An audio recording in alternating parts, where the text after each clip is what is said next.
Album దీంట్లో చేర్చాలి. కొన్ని కాంప్లికేషన్స్ ఉన్న డ్రగ్లు అట్టి పెట్టాను, తర్వాత ఇంకో 4 క్లాసుల తర్వాత చూద్దాం. అందుకని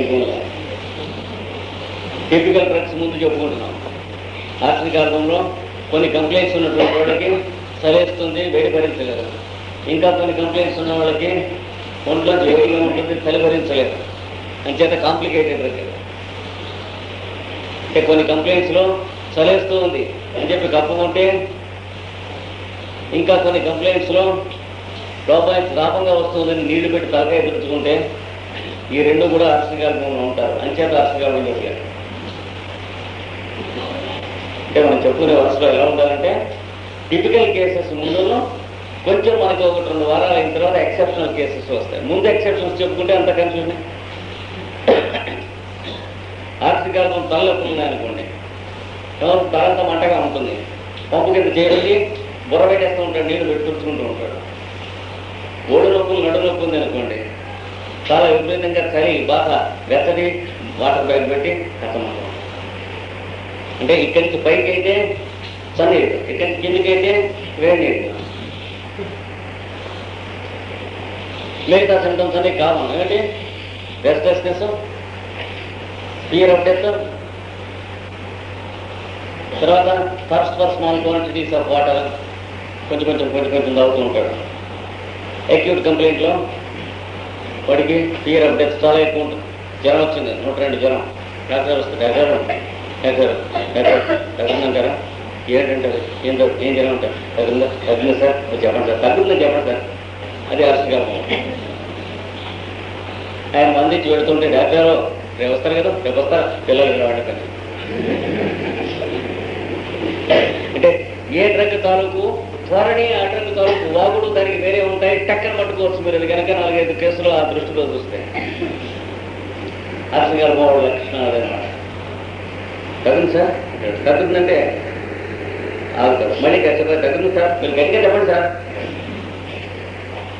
అదే క్రానిక్ డిసీజ్ ఆర్సనిక్ ఆల్బం అయితే దీనికి ఆపోజిట్గా ఉంటాడు. జాగ్రత్త. అంటే డిస్పైర్ ఆఫ్ రికవరీ, అంటే తగ్గదని ఇక్కడ నమ్మకం. ఎస్ సార్, జబ్బు ఏంటంటారు సార్ అంటే వాడు క్యాన్సర్ అని చెప్పాలని వీడి ఉద్దేశం.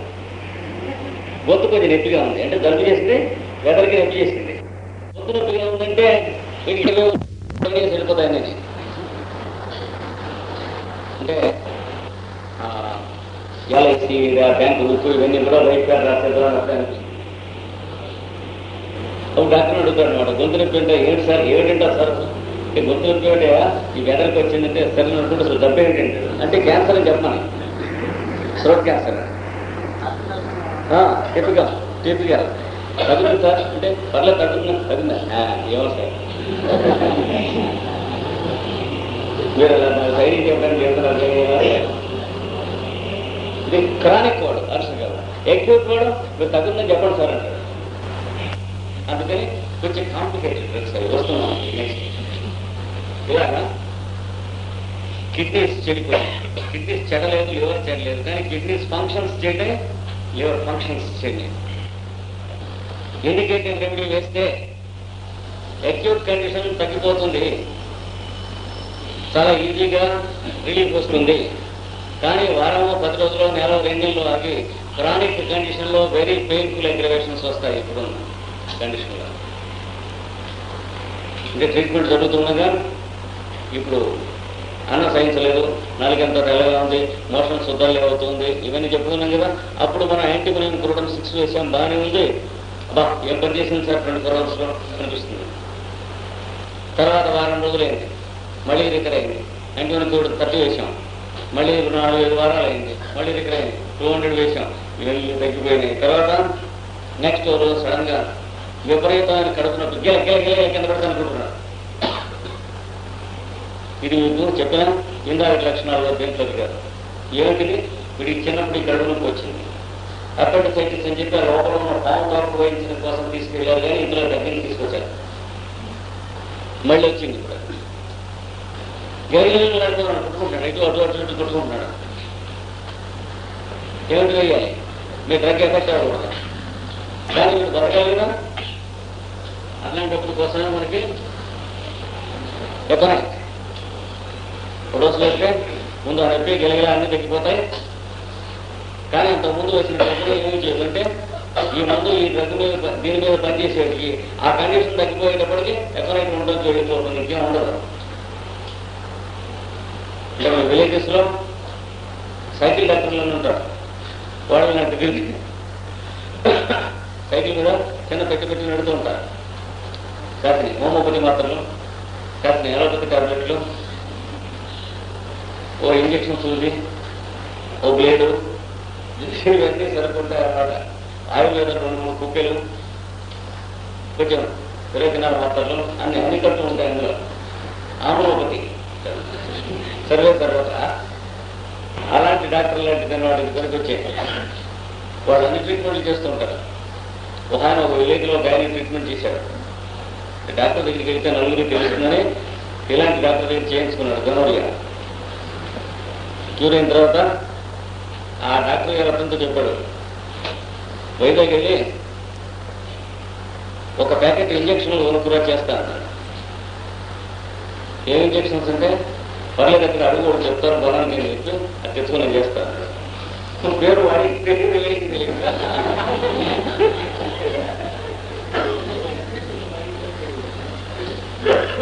వాడు అడిగిరిగి హోమియోపతి షాప్ వచ్చాడు. ఆ షాప్లో 2-3 నిమిషాలు మాట్లాడుతున్నాను ఫ్రెండ్స్. మాట్లాడుతుంటే ఇంజక్షన్లు ఉన్నాయి సార్,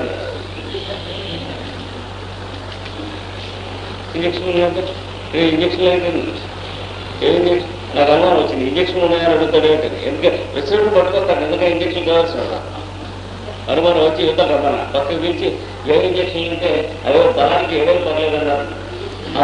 చచ్చే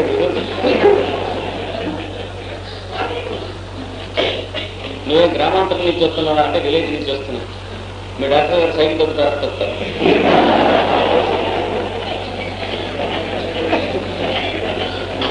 మూడేళ్ల కిందట చిత్రంగా ఏం చెప్తారు, దేనికి మందు పుచ్చుకున్నావు అంటే అదే సార్ నాకు తెలిసింది.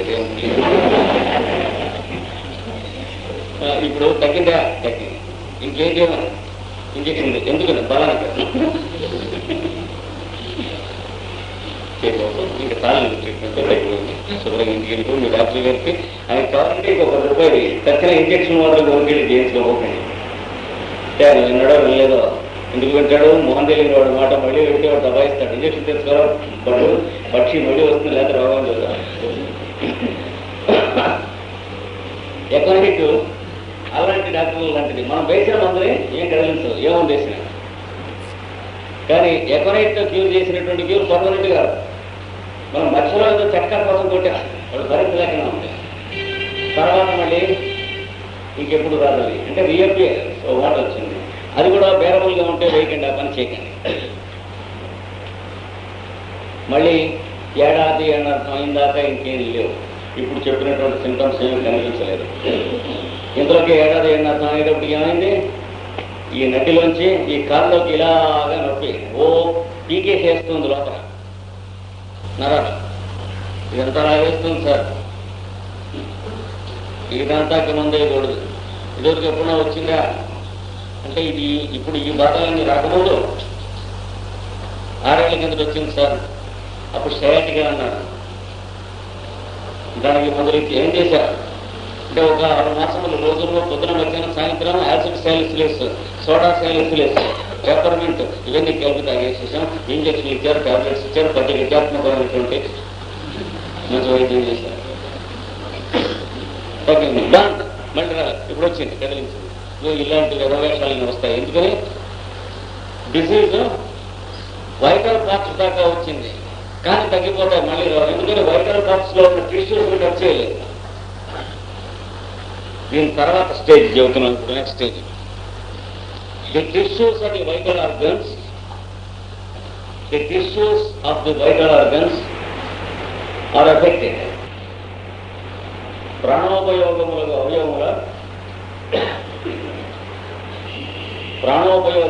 అవయవముల ధాతువులలో మార్పులు వచ్చినాయి.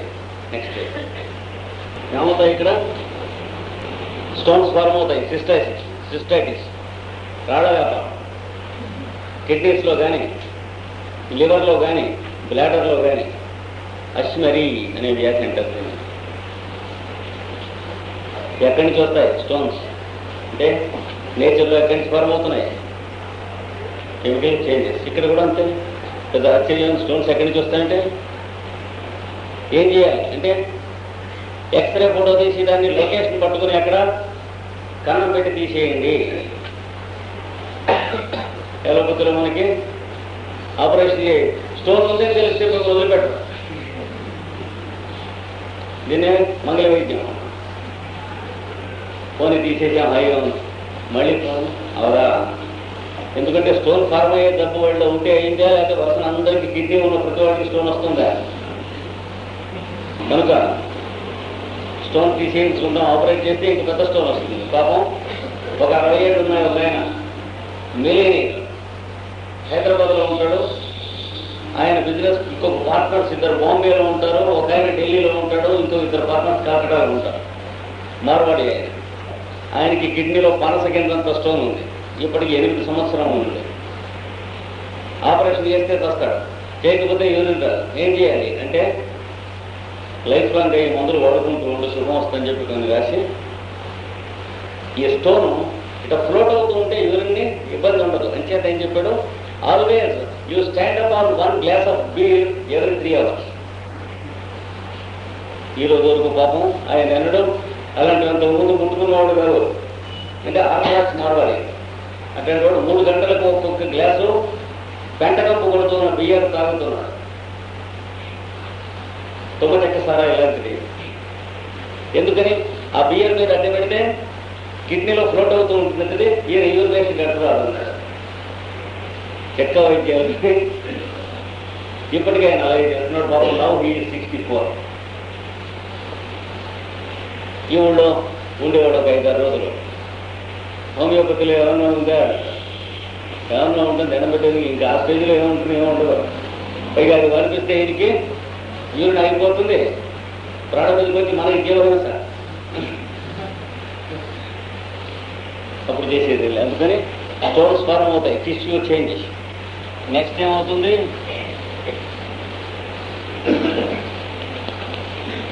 సిస్ట్ అంటే లోపల అంతర్ముఖంగా కాయలు, కణుకులు, కండలు పెరుగుతాయి. యూటరస్లో కణితి పెరిగింది, కాయ పెరిగింది, పాలిపస్ పెద్ద ఒక తోటతో కూడినటువంటి అవుట్ గ్రోత్ పెరిగింది. అలాగే చెవులో పాలిపస్ వేశారా, అక్కడ కల్టీ తీసుకెళ్తున్నాయో శాస్త్రి, నువ్వు కూడా వెళ్ళి కొంచెం మీరు తీసుకెళ్ళా కూడా ఇక్కడ మందులు లేని చోట పెట్టుకుని మనం ఏం చేస్తాం, శాస్త్రి ఇంటిగ్రేట్ చేస్తాం. ఇట్లాంటివన్నీ వస్తాయి. ఇవి టిష్యూ చేంజెస్.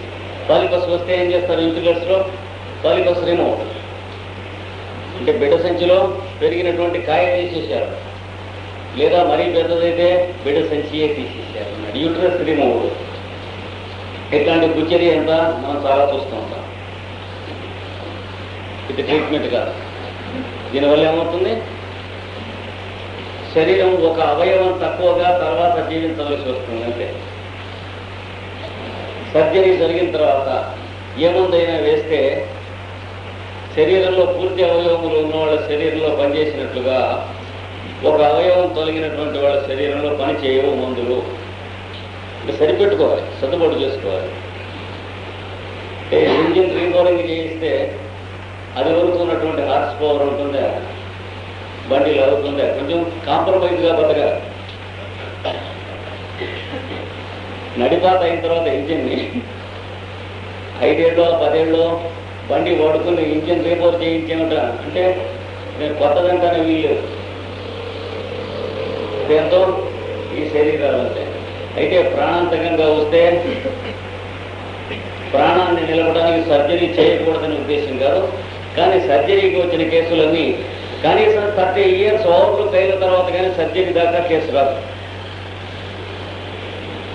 ఈ కాయలు పెరిగినా, కణుతులు పెరిగినా, లోపల ఉన్నటువంటి రాళ్ళు పెరిగినా దాని సంగతి తెలిస్తే ఒక్కొక్కప్పుడు అతి ఆశ్చర్యకరంగా క్యూర్ అయిపోతాయి. రాయి ఏమవుతుందంటే ఇసుకైపోయి ఊరిలో వెళ్ళిపోతాయి.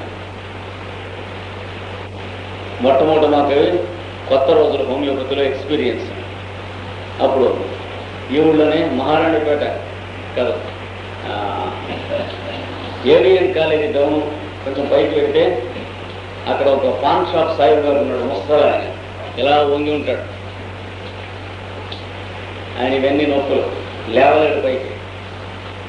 ఎవరికంటే స్టోన్ ఉన్నారు. ఆపరేషన్ అంటే ఈ వయసులో ఆపరేషన్ చేస్తే చచ్చిపోతామన్నారు.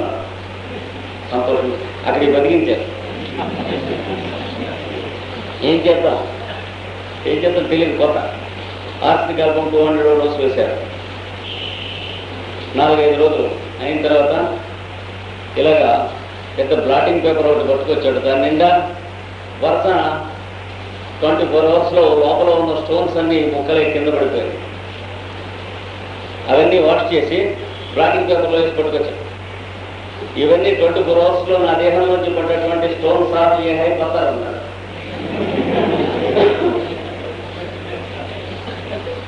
ఇప్పుడు ఈ బతికున్నాడు. చాలా పెద్దవాడు ఆయన. ఒకటే సింగిల్ డోస్ ఆర్సీ కావు. అమ్మ ఒక భయం వేసింది. ఇంత పని చేసినప్పుడు కొత్త 20 సంవత్సరాల కింద. తర్వాత ఇంకా చాలా కేసులు చూసాం. స్టోన్ పొడవు అయిపోయి పడిపోతుంది. మనకి శ్రీకాకుళం దగ్గర నర్సన్నపేట ఆడిటర్ గారు ఉన్నారు, వామనమూర్తి గారు. కొంచెం అలాగే పొట్టిగా ఉంటారు, మంచివారు. ఆయనకి స్టోన్ ఉంది. ఏం చేయాలంటే పగలు వస్తాం అన్నాడు. పరిగెట్టుకొచ్చాడు. ఏం చేస్తాడంటే స్టోన్ ఆయనకి అయితే జనం వస్తుంది, భరిస్తారా? ఒక్కొక్క స్టోన్ లోపల బద్దలవుతుంటే ఏమవుతుంది? సున్న పట్టి పెడితే ఏమవుతుంది? హీట్ ఎక్కువవుతుంది. లేదా సున్నపురాడపై నీళ్లు తల్లితే ఏమవుతుంది? హీట్ ఎమిట్ అవుతుంది, టెంపరేచర్ రైజ్ అవుతుంది. మెటాసిన్ తినకుండా ఉంటారా? ఊళ్ళో ఉంటారా అంటే మా ఊళ్ళో ఉండాలంటే జ్వరం వస్తే మాత్రం పరిగెత్తి చూసేస్తాను. సరే, కేసు హిస్టరీ తీస్తే మొత్తం అంతా మెడోరినంలోకి వచ్చింది కేసు. పాతరం నాటిలో ఇక్కడ పనిచేసిన ఇరాడు. మెడోరినం 200 డోస్ వేస్తే 4-5 రోజులు అయితే రాత్రి కారేసుకొచ్చాడు. టెంపరేచర్ వచ్చింది. ఈ లోపల అక్కడ పెయిన్ వచ్చింది. కత్తులు పెట్టి పొడుస్తున్నట్టు వస్తుంది అక్కడి నుంచి. ఎందుకంటే ఆ స్టోన్ లోపల బదులు కొడుతున్నారు. ఈ లోపల ఏదైనా మందు వేస్తే వాళ్ళంతా అయితే లోపల బదులు కొడుతున్న వాళ్ళని కొడతారు కనుక ఇక మళ్ళీ పని చేయాలి.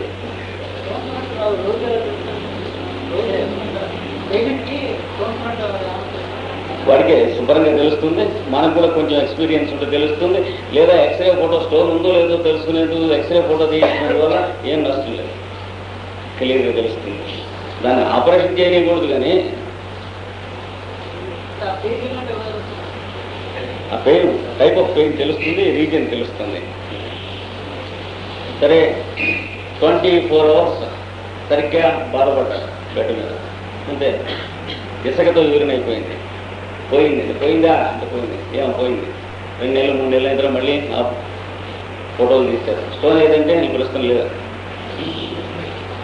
స్టోన్ పోవటం పెద్ద లెక్కలో దిగారు. కానీ స్టోన్ ఫార్మేషన్కి ఉన్న టెండెన్సీ పోవటం అనేది లెక్క, స్వరా పోవటం లెక్క. అది ఇన్నేట్ డిసీజ్ పోవటం, లేకపోతే స్టోన్ మళ్ళీ వస్తుంది. ఎలా పోయిందో అలా వస్తుంది. ఇవన్నీ టిష్యూ చేంజెస్కి నిదర్శనాలు.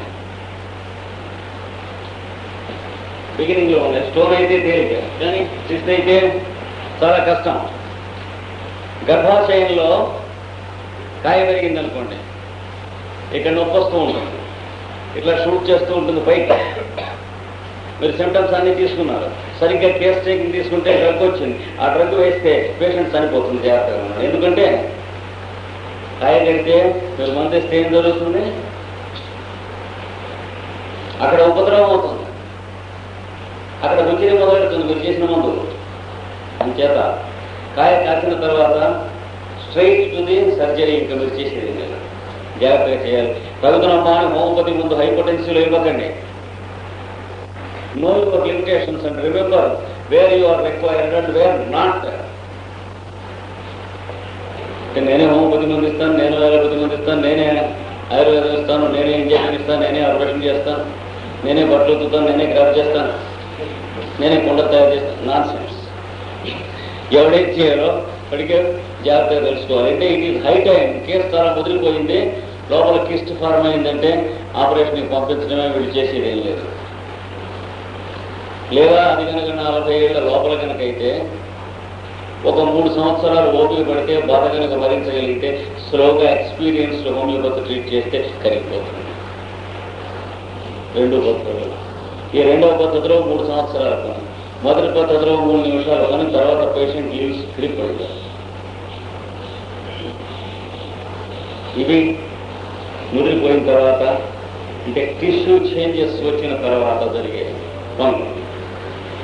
ఇలాగే కడుపులో కాయ, లివర్లో అల్సర్, సిరోసిస్, అలాగే లివర్లో నీళ్లు చేస్తాయి, హైడ్రోథారాక్స్, దాన్ని ఎస్ఐటిస్ లేక జలోదరం అంటాం. ఏమవుతుంది, అక్కడికి వెళ్ళిన బ్లడ్ కెమికల్ డీకంపోజిషన్ జరిగి దాంట్లో ఉన్నటువంటి మిగతాన్ని కూడా అక్కడ అడుగుని డిపాజిట్ కట్టేసి నీళ్ళు అక్కడ ఉంటాయి. ఎస్ఐటిస్కి వైద్యం ఏమి ట్యాపింగ్ అంటే పొగబెట్టడం, లివర్ కన్నం పెట్టి నీళ్ళు తీసేస్తారు, పేషెంట్ సగం చచ్చిపోతారు. అంటే ఇది తెలిపిస్తుంది కానీ పేషెంట్ ప్రాణం కూడా సగం లాగేస్తుంది. First tapping. సెకండ్ ట్యాపింగ్ 300 చచ్చిపోతారు, కొద్దిగా మిగులుతారు పేషెంట్. థర్డ్ ట్యాపింగ్ షూర్ ఏం చేసేది. అయితే హోమియోపతిలో కానీ దేంట్లో కానీ ఏమన్నా చేసేది ఉందా? అక్కడ కూడా టిష్యూ చేంజెస్ వచ్చినాయి కనుక చెప్పి చేయగలిగినటువంటిది లేదు. బాగా అడ్వాన్స్డ్ కేసులు, బాగా ఎక్స్పీరియన్స్తో ట్రీట్ చేస్తే తగ్గిపోయి ఉన్నవి అంతవరకు చేస్తాం. కానీ ఎస్ఐటిస్ క్యూర్ చేసాము, క్యూర్ చేయగలము, చేస్తాము, ఛాలెంజ్ అన్నటువంటి వాడు రౌడీ ఉండడు, పెద్ద మనిషి గారు, వాడికి వైద్యం తెలియదు, జాగ్రత్తగా ఉండాలి. అంటే ఇది దగ్గర ఉండాలి, సోడా ఉండకూడదు అనమాట. మీకెందుకంటే 10 రోజుల్లో తగ్గిస్తాను అంటాడు. సంగతి తెలియకుండా వాగే వాళ్ళకి పేషెంట్ని అప్పచెప్పకూడదు. ఎస్ఐటిస్ కండిషన్ వచ్చిన తర్వాత బతికినటువంటి వాళ్ళు మ్యాక్సిమం 20%. ఇంకేత క్యూరబుల్ స్టేజ్ దాటాక ఎస్ఐటిస్ వస్తుంది. క్యాన్సర్ అనేది కొన్ని కేసులు తగ్గినాయి, కొన్ని తగ్గుతున్నాయి, కొన్ని మర్చిపోయి. చాలా లాస్ట్ స్టేజెస్ అనుకున్నటువంటి ఒక పిల్ల ఇక్కడనే నీలం విజయ్ అవతల సందులో అయిపోయింది అని అనుకుంటే 3 ఏళ్ల కింద తగ్గింది. 1 ఏడాది మామూలుగా మళ్ళా వచ్చింది, మళ్ళా అయిపోయింది క్రిటికల్ సిచ్యువేషన్ అని అనుకుంటే మళ్ళా తగ్గింది, మళ్ళా ఏడాది మామూలుగా తిరిగేసింది, మళ్ళా వచ్చింది. ఇప్పుడు చాలా క్రిటికల్ కండిషన్లో ఉండి వెళ్ళి తగ్గుతుంది. ప్రతిరోజు సాయంత్రం క్లాస్ అయిన తర్వాత వెళ్ళి చూసేస్తుంది. తగ్గుతుందా? సోదరుగా తగ్గవచ్చు. అయితే ఇక్కడ మనకి హెల్ప్ చేసేటువంటి ఎప్పుడన్నా తగ్గితే ఈ కేసులు మెడోరినం, సోరినం, ట్యూబర్క్యుల్, సిఫిలినం, నేట్రమ్ మోర్, ఇది ఎస్టిక్ యాసిడ్ తగ్గిస్తుంది కానీ మళ్ళీ వచ్చేస్తుంది. ఇది క్యూర్ సంగతి. షూర్గా తగ్గిస్తుంది ఎస్టిక్ యాసిడ్, ఏం క్వశ్చన్ లేదు. ఇలాంటప్పుడు ఎసిటిక్ యాసిడ్, మనిషి తెల్లగా బట్టలు అయిపోయింది, ఆర్బిసి పాలైపోయింది, రెడ్ కార్పసల్స్ లేవు, బ్లడ్ లేదు, రక్తం లేక పాండు క్షయం అంటారు, రక్త క్షీణత, కళ్ళు గవ్వలలో తెల్లగా అయిపోయింది, నాలుక తెల్లగా బ్లీచ్డ్ వెళ్ళి ఉంది. చూస్తే నేను ఎక్కడ ఎర్రటి లక్షణం కనిపించదు, గోల్డ్ బ్లీచ్డ్ తెల్లగా ఉంటాయి. కొద్దిగా ఇంకా డేంజరస్ కండిషన్లో కొద్దిగా ఎల్లోయిష్ గోల్డ్, అంటే ఇంకా ఆశ లేదని. ఇంకా కదిలితే చల్లని చెమట పోస్తుంది, దగ్గు, తగ్గితే గొంతులో నొస, గొంతులో కొరబోయినట్లుంటాం, అంటే థ్రోట్ ఇన్ఫ్లమేషన్ లాగా ఉంటుంది అన్నమాట. కంటిన్యూస్గా అలాగా వారం 10 రోజులు ఉంటుంది, తర్వాత వారం తగ్గి మళ్ళీ వారం 10 రోజులు ఉంటుంది. మొహంతో అప్పుడప్పుడు కొద్దిగా కందినట్టు ఉంటుంది, అసలు రక్తం లేకుండా ఉండి ఫాల్స్ పిక్చర్ అప్పుడప్పుడు కొద్దిగా కందినట్టు ఉంటుంది, మొహం ఎర్రగా ఉంటుంది. It is called false plethora. రక్తం కొద్దిగా లేక ఉంటాం, ఉన్న కాస్త రక్తంలో మొహాన్ని కనిపిస్తుంది కాసేపు 10 నిమిషాలు.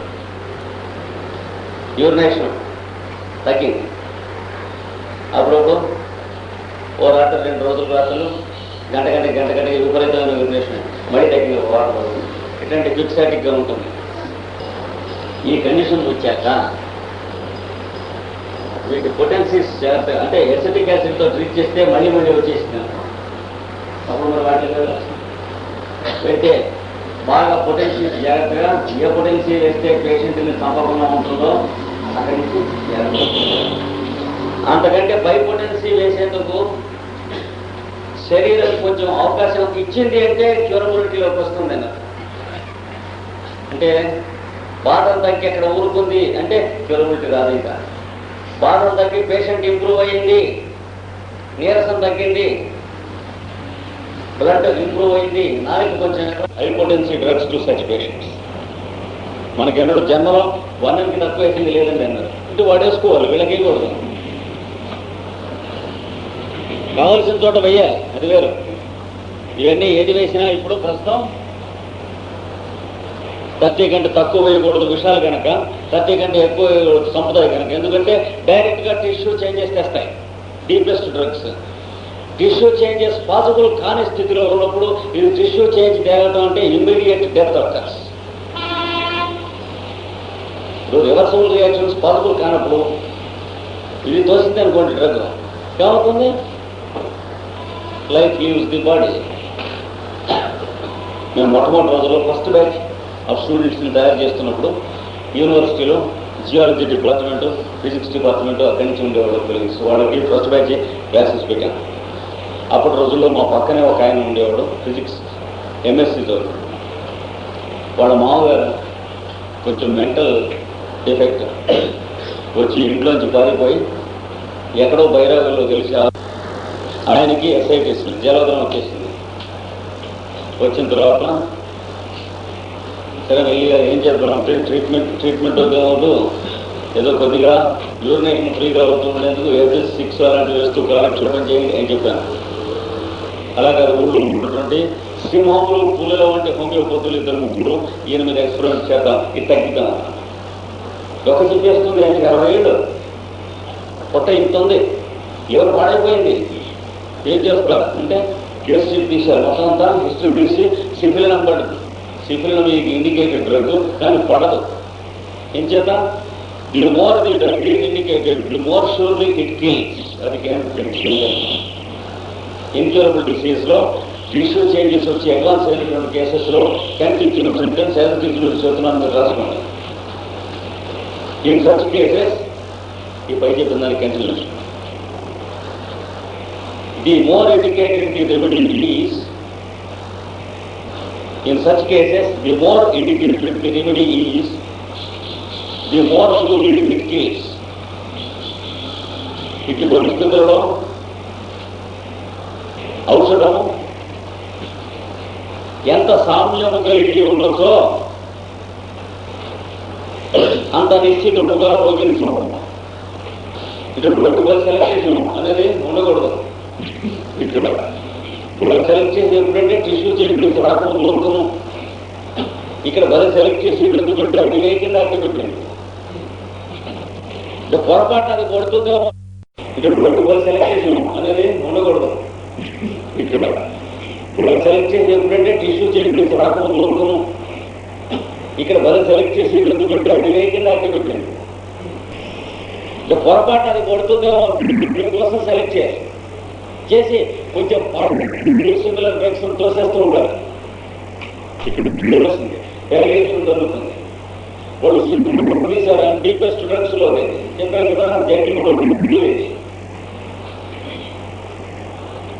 ఎంత వేస్తారంటే తెనం వేసేసారు.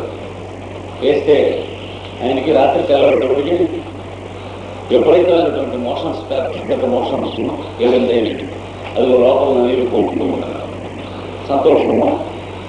కానీ మనుషులు కదా నీరు కాదు. మీరు చూడండి, ఏదో హెవీగా సాహసే లక్ష్య అన్నట్టుగా నీటిలో మీరు కూర్చుంటారు. మర్నాడు పగలంతా కూడా 12 వేసినారు, నీళ్ళ వేసినారు. వచ్చి కళ్ళు మూకుడు చూసిన పేషెంట్. ఆ రాత్రి 3 విరోచనాలు ముట్టు బ్లడ్ టిష్యూ చేంజెస్ పాసిబుల్ కాకపోతే టిష్యూ చేంజెస్ తెచ్చే ఇండికేటర్ రెమెడీ వేస్తే ఏమవుతుంది? వదలైంది లేవు. 3 విరోచనాలు. పొద్దున పాపం 9ంటికి అంటే అయిపోబోతుంది, ఇంకో 4-5 గంటల్లో. అప్పుడు దగ్గరికి కూర్చుంటే పాపం ఒక రాజు గారు ఉన్నాడు, చాలా యోగ్యుడు, అప్పటికి ఇప్పుడు చాలా చదువుకుని చాలా ఉపకారం చేస్తున్నాడు హోమియోపతి. ఆయన మేసాడు, ఈయన ఏదో బీడీ కాల్చుకుంటా అంటున్నారు, వీళ్ళు ఏడిపిస్తున్నారు, మందు పని చేయదంటారు. బీడీ కాల్చి మందు ఇంకా అయిపోయింది, ఇంకా కొన్ని గంటల్లో ఉంది, ఆయన కాల్చుకొని ఏంటంటే అందులో. అప్పుడు వీళ్ళందరినీ అవతలకి వెళ్ళగొట్టి, నేను ఆయన చేత కాల్పించమంటారా, మీరు ఏది న్యాయమో మీరు చెప్పండి, మీరు వద్దంటే బతుకుతాడని ఆశ ఉంటే కాలనీయను, లేదా బతకడైతే మీరు మీ ఉద్దేశం అయితే కల్పిస్తానని చెప్పాడు రాజుగారు. ఆశకి ఏం లేదు, శుభ్రంగా ఒక కట్టకొని ఇచ్చేయని కాల్చుకునేవాడు. తేడా వస్తే నేను అవి కూడా రెస్పాన్సిబుల్. ఆయన పాపం ఒక బీడీ కాల్చాడు, గంట మళ్ళీ 2వ బీడీ పట్టుకునేందుకు కూడా చేతికి ఇక్కడ పట్టులు ఇట పడిపోయినా ఈ రాజుగారు పట్టి కాల్పిస్తుంది. అది కాలుస్తూ ప్రాణం వదిలేడు. అది అంటే మనం ఏదో పొడి చేస్తామని చెప్పి ఆ లాస్ట్ స్టేజెస్లో ఆయనకి ఏదో తింటాం తాగుతామంటే నోరు పోయమని చెప్పి నోటి దగ్గర మనం ద్వితీయంలో శనంటే మనమే నోటికి అడ్డపడ్డాడు. వాడు నెక్స్ట్ టైం ఏం చేస్తాడు, మళ్ళీ వాడికి ఈ అన్నప్రాసులకి అన్ని సరుకులు పెడితే అవన్నీ వదిలిపెట్టి బీడీ గట్ట ముట్టుకుంటాడు.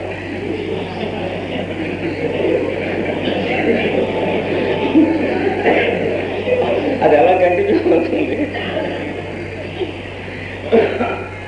ఆయన వెళ్ళిపోయినాడు. మధ్యాహ్నం 11:30 కదా మనిషి అయిపోయాడు.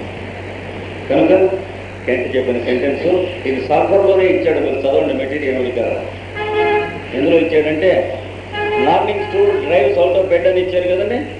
దాంట్లో అడ్వాన్స్డ్ ఇంటెస్టైనల్ టీబీ కేసెస్ అవుతాయి తర్వాత 10-12 సంవత్సరాలు అయిన తర్వాత అని చెప్పాడు.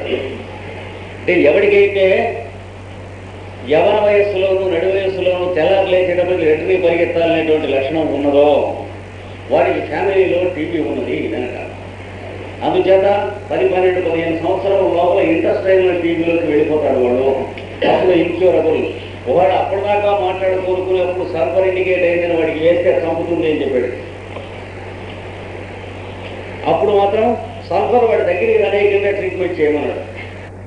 సల్ఫర్ పేషెంట్ వాడు అయ్యుండి 10-15 సంవత్సరాలు వ్యాధి వదిలిండి ఇట్లాంటిది ఏదో స్టేజ్ వచ్చిన తర్వాత ఏం చేయాలంటే అంతే, సల్ఫర్ దగ్గరికి రానికండి, రానిస్తే వీరేసిన మాత్రంతో వాడు వెళ్ళిపోతాడు, ఏమంట చేస్తాడు. అక్కడ చెప్పిన సెంటెన్స్ కెంట్ ఇది. కనుక దీనికి కంటిన్యూ చేయండి. The person becomes incurable.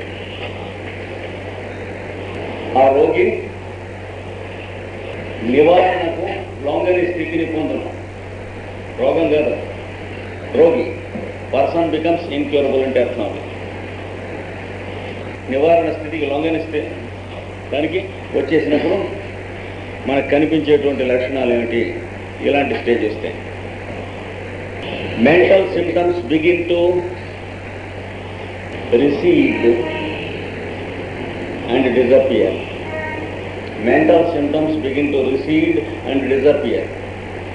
మానసిక వేదనలు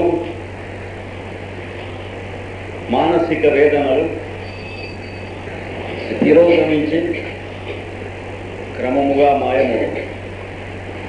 తర్వాత ఏం జరుగుతుంది? Modalities recede and disappear. దేహధర్మ వైఖరులు కూడా మాయమగును. దేహధర్మ వైఖరులు కూడా మాయమగును అంటే ఈ రెండు కలిసి అర్థం ఏంటి? డిస్టింగ్విషింగ్ సిమ్టమ్స్ డిజపియర్ అనగా రోగిని ఒక ఔషధమునకు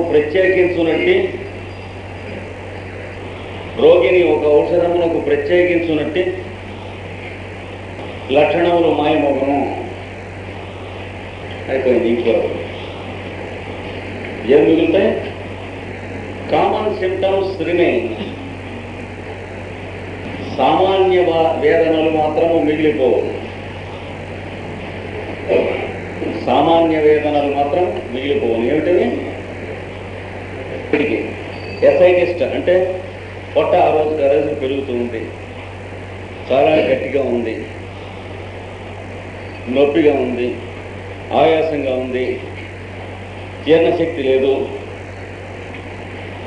దాహం లేదు, ఆకలి లేదు. ఈ సింటమ్స్ కావు. ఇవి దొరుకుతాయి. ఇవి రాసుకోవాలి. ఇది కేసు హిస్టరీ తీసుకుంటే చివరికి మనకు వచ్చేవి ఇవి.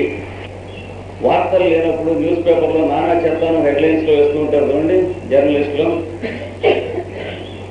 అలాంటి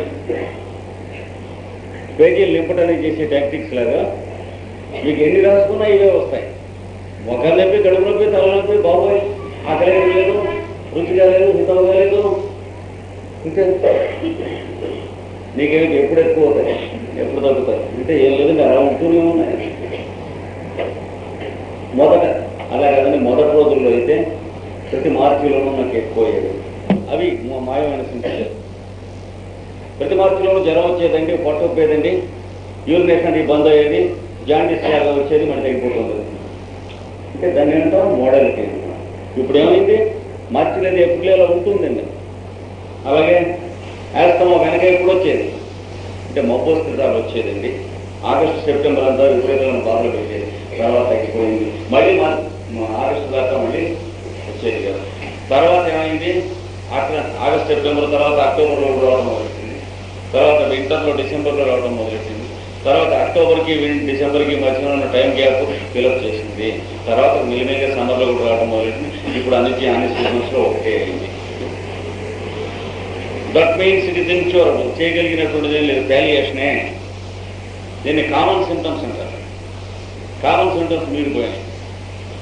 క్యాన్సర్ అంటే ఏమిటని అడిగితే కాయ వచ్చింది సింటమా, బాగా వాపు వచ్చింది సింటమ్ కదా, వాపు పెద్దదవుతూ ఉందండి, సింటమ్స్ ఎక్కడ లేవు. గర్భగా ఉందండి, గడ్డుగా ఉందండి, ఏం చేసినా తగ్గట్లేదు. మనిషి ఏమన్నా నీరసం ఉంటున్నాడా ఏమంటున్నా తెలియట్లేదు. నీరసం అది వరకు బాబోయ్ నీరసం. ఇది అసలు రాత్రి వరకు ఆఫీసు పెడుతూ సాయంత్రానికి ఇంటికి వస్తూ మధ్యాహ్నం సెలవు పెట్టి వచ్చేవాడు. ఏమిటంటే ఏమిటో ప్రాణం తీసేస్తున్నట్టుగా నీరసంగా ఉంది. ఏమిటో దుఃఖరావు ఉన్నాడు, నీరసం ఉంటాడని చెప్పి నలుగురు తెచ్చేవాడు, ఫ్రెండ్స్ కొలీగ్స్. ఏమైంది? Curable stage, pre cancer for 7 years. అందుకనే హ్యానిమన్ గారు if the doctor is a donkey for 7 years then it is cancer అన్నారు. మరి అంతకంటే ఆయన ఏం చెబుతాడు? వైద్యుడు 7 సంవత్సరంలో గాడిదే కాగా 8వ సంవత్సరంలో క్యాన్సర్ వ్యాధి వస్తున్నది అన్నాడు. ఇప్పుడు ఇంక్యూరబుల్ వాడు చెప్పడానికి మనకే తెలుసు. అప్పుడు క్యూరబుల్ స్టేజ్లో గుడ్డు దూరాలు పొడదవుతున్నా అంటే మాకు టెస్ట్లో రాలేదంటే నాడు బయాప్సీ బయట పంపిస్తే నీళ్ళు వచ్చింది. 7 సంవత్సరాలు నీళ్ళు వస్తుంది. కానీ క్యాన్సర్ ఎక్కడ ఉంటుంది? మనిషిలో ఉంటుంది కానీ టిష్యూలో ఉండదు. అది టిష్యూలో దిగిందాక ఏడుస్తూ కూర్చుంటే ఏం జరిగేది? క్యాన్సర్ ఎందుకు వస్తుంది అని సెమినార్లు పెట్టుకుంటాం. ఎందుకు వస్తే ఏం చేస్తాం? కొన్ని బలం అందుకు వస్తుంది. ఏం చేయగలిగింది ఏమన్నా? Cancer seminar. క్యాన్సర్ ఉండగా పెద్ద వ్యాధి కాదండి,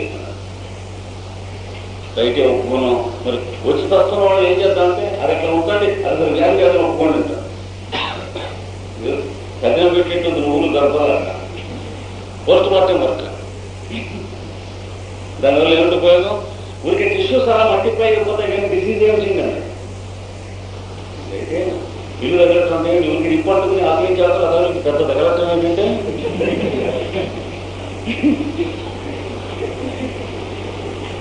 దాన్నే తప్పంటారు. డబ్బు కాదండి అంటే మనిషి తప్పేదాన్ని తప్పంటారు. ఇట్లాగా అవ్వపోయినే ముసలమ్మ అంటే కామన్ సెన్స్ లూజ్ చేస్తాం. స్పెషలైజేషన్ ఎక్కువ వరకు ఈ అడ్వాన్స్డ్ స్టేజ్లో. అంతకుముందు ఇది రాకముందు ఆ క్యాన్సర్ ఆయనకి ఎట్లా ఉండేది? ఇలాగ ఆఫీసులో కూర్చుంటే నీరసంగా ఉండేది, కూర్చోలేకపోయాడు, వర్క్ చేయలేకపోయాడు. ఇంటికి వచ్చి అలా మంచం మీద పడి ఉంటే ఏమిటో పాపం నీరసంగా కదలకుండా ఉండేవాడు. సడన్ గా 2-3 రోజులు అలా ఉండేది, మళ్ళీ మామూలుగా ఉండి ఆఫీస్కి వెళ్తుండేది. ఎందుకు వచ్చింది నీరసం? డాక్టర్ దగ్గరికి వెళ్తే అన్ని నీళ్ళు వచ్చింది, టెస్ట్ చేస్తే పూటాకో నీరసమేది, నాన్ సెన్స్, నువ్వు అనుకుంటున్నావు, సైకలాజికల్. అంటే you are thinking that you are weak, జాగ్రత్త అన్నాడు. ఏది ఇంత డబ్బు పుచ్చుకుని వాడు చెప్పే పంచాంగం అది డాక్టర్ ఫీజుకి దాన్ని పుచ్చుకుని శర్మనంది మౌంట్ కొట్టారు. అది మనమే ఇంటి దగ్గర చదువుకోవచ్చు, మోక్షమైన వస్తుంది. You are imagining that you are weak అన్నాడు. Don't think that you are weak, you are strong అన్నాడు. అంటే వాడికి వచ్చిన వీక్నెస్ ఏమిటి? 7 years ahead of cancer. ఇక్కడికి వచ్చిన తర్వాత ఏమైంది? నీరసంగా ఉందంటే లేదంటాడు. అంటే నీరసం ఫీల్ అయ్యేటువంటి కమ్యూనికేషన్స్ కట్ ఆఫ్ అయినాయి. నీరసం లేక కాదు. ఊళ్ళో ఎవరింటోనో దొంగలు పడ్డారా అంటే ఈ మధ్య పట్టడం లేదంటున్నారు. అందుకని పోలీస్ స్టేషన్లో రిపోర్ట్. అంటే పోలీస్ స్టేషన్కి టెలిఫోన్ చేయగలి నింపేశారు, చూసుకోలేదు. అంటే పట్టడం లేదని అర్థం. అది వరకు టెలిఫోన్ తీగలు ఉంటే ఎక్కడి నుంచో ఒకటి ఫోన్ వస్తూ ఉంటుంది, గుర్రం ఇది ఏదో రైడ్ వచ్చింది, ఈ వారం అక్కడ రాలేదంటే అన్నాడు. అప్పుడు తర్వాత పాపం ఆ పైనుంచి సిఐ గారు చూశాడు, ఒరే గాడిదే ఆ టెలిఫోన్ తీగలు దిగిపోయి ఉన్నారు, అప్పటిదాకా చూసుకోలేదు వీళ్ళు, అంచేత టెలిఫోన్ రావట్లేదు కాబట్టి దొంగలు పడలేదు అన్నట్టు. అలాగా నీరసం ఉందంటే లేదంటాడు. ఏమైంది? కమ్యూనికేషన్స్ కట్ ఆఫ్ అయినాయి, వీక్నెస్ని తెలియజేయనట్టు మనిషి దిగిపోతున్నారు. కనుక ఈ సింటమ్స్ ఇలా పోతాయి. ఇప్పుడు మీరు డ్రగ్ దేంతో సెలెక్ట్ చేస్తారు? ఇలాంటి వాడు డ్రగ్ సెలెక్ట్ చేయాల్సింది ఇవే కదా. క్యూరబుల్ ఇంక్యూరబుల్ తెలియాల్సినవి ఇవే. ఇవి డిజపియర్ అయినాయంటే ఇంక్యూరబుల్ అని. ఇంకా చెప్పండి సార్ దాని గురించి. అంటే ఈ మెండరాలని లాగేస్తున్నాయండి, సింటమ్ కాదు. ఎందుకంటే ఆ నరాల నుంచి ప్రొట్రూడ్ అయిపోయింది, నరాల నుంచి బయటికి తోసి పెరిగితే రాగం. కనుక ఇవేవి సింటమ్స్ కావు, సన్నాస సింటమ్స్. ఇవి మనం పేజీ అంతా దుప్పటి రాసుకున్నా ఏం లాభం లేదు. డ్రగ్ దొరకదు విటమించి. ధ్యానం చేయగలిగితే ఇవి రాకముందు వీళ్ళు వాళ్ళ భార్యని ఏమిటి చిన్న మొదలిచ్చి అంటే ఏం లేదండి ఇప్పుడంతా బాగానే ఉన్నాడు, కోపం గీపం ఏం లేదని తగ్గిపోయింది. అక్కడ ఉండిపోయాను. తగ్గక మునుపు ఎట్లా ఉండేది అంటే గొప్ప చెప్పేసేవాడు, ఐదుంటే అది విసిరేసేవాడు, కొట్టేవాడు, అంతా బొప్పు కట్టేసింది, కావు కొట్టేవాడు, కుర్చీలు విసిరేసేవాడు,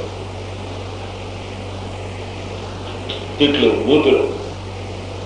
పిల్లలకి ఇలా వీపంతా చీలిపోయినటువంటి, ఆ వాతం తగ్గిపోయినటువంటి వూండ్స్, స్కార్స్ మిగిలిపోయి ఉన్నాయి ఒంటి మీద. ఇది 15 ఏళ్ళ చరిత్ర. అంటే cancer before it came to the body. ఆవిడ చెబుతుంది మీకు ఏం చేసేవాడో, అప్పుడు మీకు వీడికి వేయవలసినటువంటి డ్రగ్ వేసి ఉండాల్సింది. అంటే you would have administered long ago. దాని తాలూకు మెంటల్ సింటమ్స్, దాని తాలూకు మొడాలిటీస్ క్రమంగా గ్యాదర్ చేయగలిగినంత ఆవిడ దగ్గర, వాడి తల్లిలో మేనతో ముసిలితో బతుకుంటే వాళ్ళ దగ్గర గ్యాదర్ చేయాలి, పిల్లలు వాళ్ళ దగ్గర గ్యాదర్ చేస్తే అప్పుడు మీకు వుడ్ హ్యావ్ బీన్ అడ్మినిస్టర్డ్ డ్రగ్స్తో సంబంధించినటువంటి రియల్ కేస్ హిస్టరీ మీకు తీసుకుంటారు. ఇప్పుడు ఏం చేద్దాం? ఇప్పుడు ఆ డ్రగ్లు వేద్దామా? ఏమన్నాడు కెంట్ గారు? The more indicated the remedies, the more surely it kills.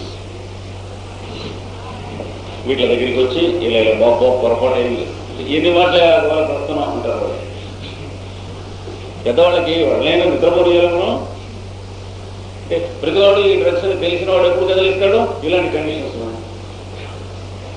పోనీ 7-8 సంవత్సరాల ముందు చేస్తే బాగుంటుంది కదా, కనేమో ఒకటి కొట్టుంటే మళ్ళీ దెబ్బ వెనక్కిందా మరి వాళ్ళు బాణాలు కొట్టేసేది అని వాళ్ళు గోల పెడతారు. ఈ మందులు వీళ్ళలో ఒక్కొక్కళ్ళు ఒక్కటి వస్తారు కదా, బుద్ధిగా కదా నిద్రపోతున్నావు అని అడిగినట్టుగా ఆ మెటీరియల్ బడిగా మనం చూసి నవ్వుతూ ఉంటుంది, చదువుతుంటే సరిగ్గా వాళ్ళ సింటమ్స్ అయిపోతాయి.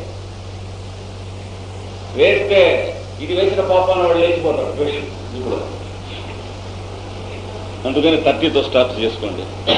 ఏమవుతుంది? శుభ్రంగా రిలీఫ్ ఇచ్చేస్తుంది. ఇదివరకు మొన్న చెప్పుకున్నాం చూడండి, మొదటి పాఠంలో అన్ని రిలీఫ్ ఇచ్చేసినాయట. అమ్మ వాళ్ళు తగ్గిపోయింది సార్, మంట తగ్గింది, ఎప్పుడు తగ్గింది? వెయిట్.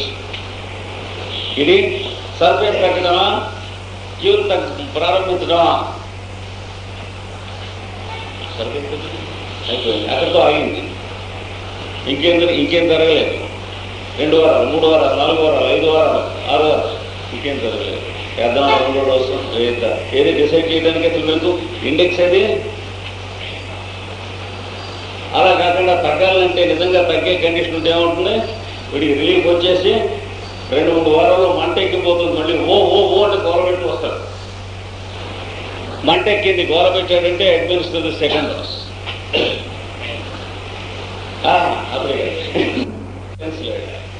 వేస్తే ఈ మాట ఏమవుతుంది, వారం రోజులు 10 రోజులు వాడు ప్రాణం తీసి గెలిగెలాడించి అప్పుడు క్రమంగా ఎమ్మెల్యేట్ అవుతుంది ఈ మాట. నెక్స్ట్ టైం అంటే ఇలా తగ్గుతుంది. మొదటి మాట టక్కన తగ్గుతుంది, మీరు వేయగానే 24 hours 48 hours తగ్గుతుంది మొదట. అందుకనే కెంట్ చెప్పినటువంటి ప్రిన్సిపల్స్లో చెప్పాడు, ఏ gradual reappearance and amelioration, a gradual reappearance and gradual amelioration is always better than a quick relief. A quick relief వెంటనే బాధలు ఉపశమించున్నట్టు,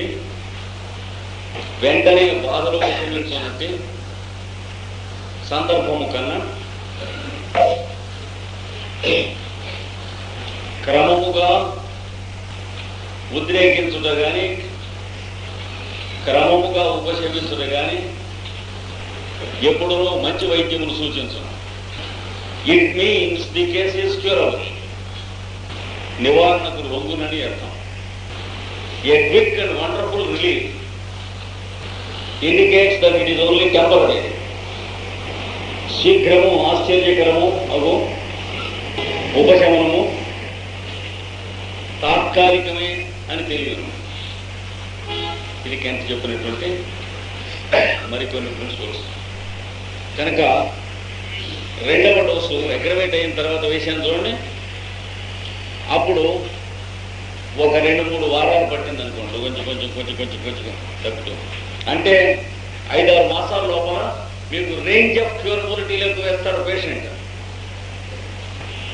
కానీ సామాన్యంగా ఆ స్థితికి వచ్చిన కేసుల్లో 50% ఇలా రెస్పాండ్ చేయవు. ఏం చేస్తాయి? 2వ డోసు గోస్ యూస్లెస్. మొదటి డోసుతో మంచి రిలీఫ్ వచ్చింది, 2వ డోసు గోడవతల పారబోసినట్లే, ఇంకేం చేయదు. ఇంకా నెక్స్ట్ పాలియేషన్ ఇంకేం చేసింది అయిపోయింది. That is grain. ఇది లాస్ట్ స్టేజ్ ఆఫ్ ది డిసీజ్లో వాడు చెప్పింది అనమాట, ఇంక్యూరబిలిటీ అనే స్టేజ్.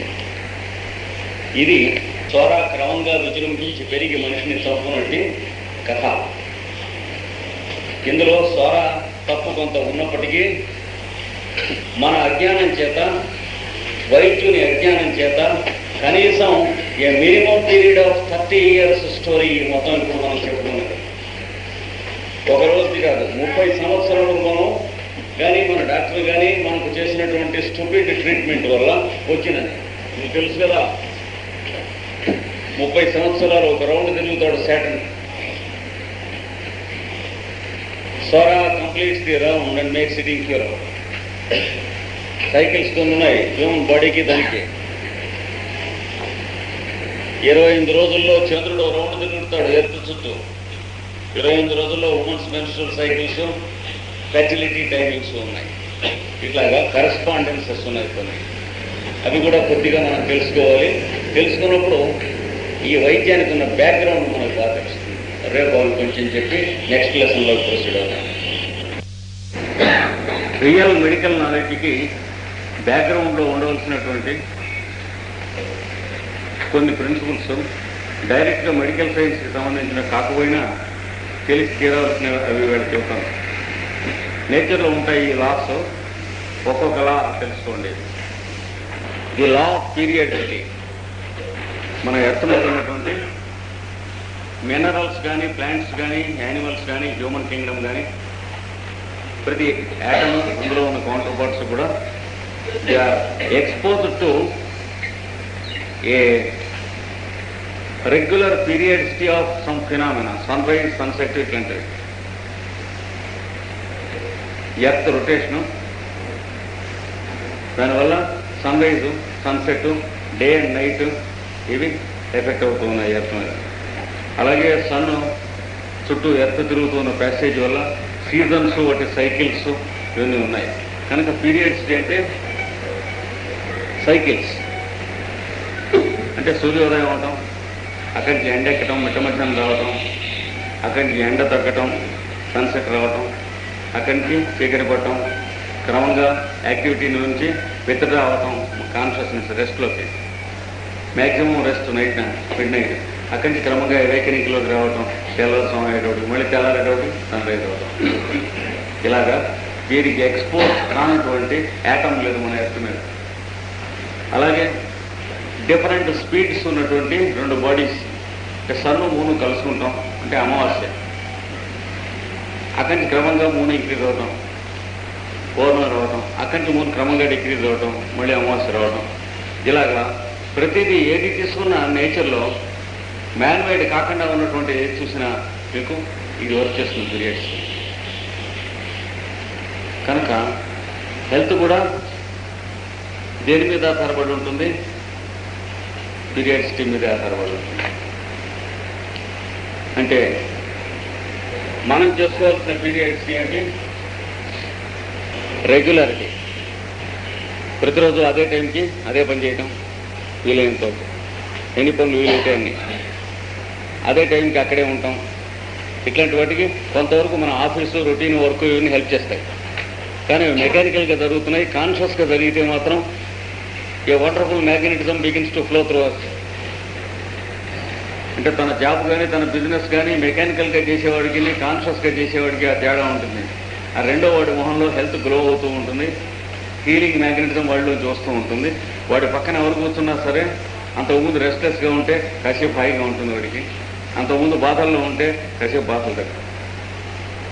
ఈ లైన్లోకి ట్యూన్ చేయడానికి ఏర్పాటు చేసిన సైంటిఫిక్ ప్రొసీజర్నే ప్రేయర్ అని అంటారు పెద్దవాళ్ళు. లా ఆఫ్ హీలింగ్ దీని మీద ఆధారపడి ఉంది. కనుక మన డైలీ రొటీన్లో ఉన్నటువంటి ఐటమ్స్ని